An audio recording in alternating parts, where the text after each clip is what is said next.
Today's chapter, as we continue our journey through the Bible in 3 years, we are in year 2. Today's chapter is 1 Samuel chapter 8, where we read, "When Samuel grew old, he appointed his sons as judges over Israel." So Samuel, we just met him in very early in the book here in chapter 8. He's already very old. His firstborn son's name was Joel, and his second was Abijah. They were judges in Beersheba. However, his sons did not walk in his ways. They turned toward dishonest profit, took bribes, and perverted justice. So all the elders of Israel gathered together and went to Samuel at Ramah. They said to him, "Look, you are old, and your sons do not walk in your ways.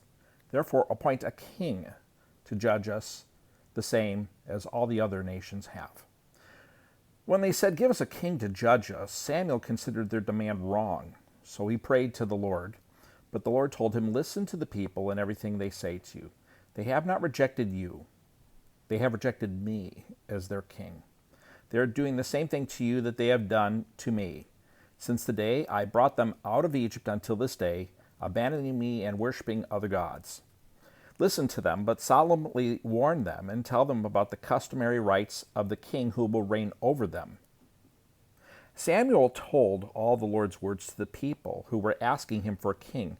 He said, "There are rights of the king who will reign over you. He will take your sons and put them to use in his chariots and on his horses, or running in front of his chariots. He can appoint them for his use as commanders of thousands or commanders of fifties, to plow his ground and reap his harvest, or to make his weapons of war and the equipment for his chariots. He can take your daughters to become perfumers, cooks, and bakers. He can take your best fields, vineyards, and olive orchards and give them to his servants. He can take a tenth of your grain and your vineyards and give them to his officials and servants.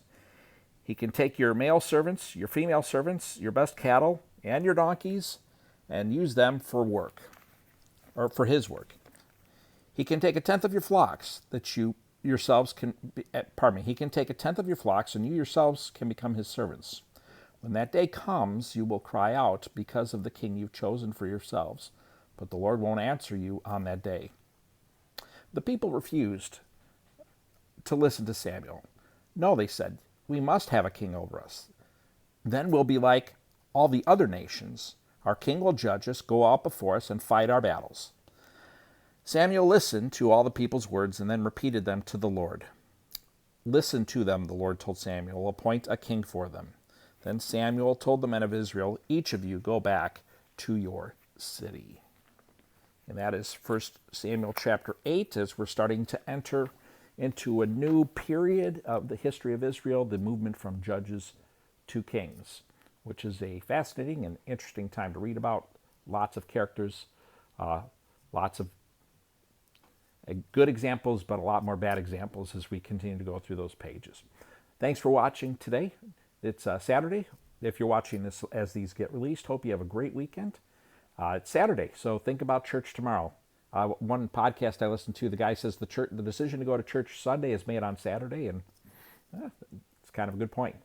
So I hope you have a church. If not, hope you find a church. If not, you can always reach out to me in comments. I can message with you privately to help you find one if you just don't know where a good one is in your area. And again, hope you have a great weekend. Thank you.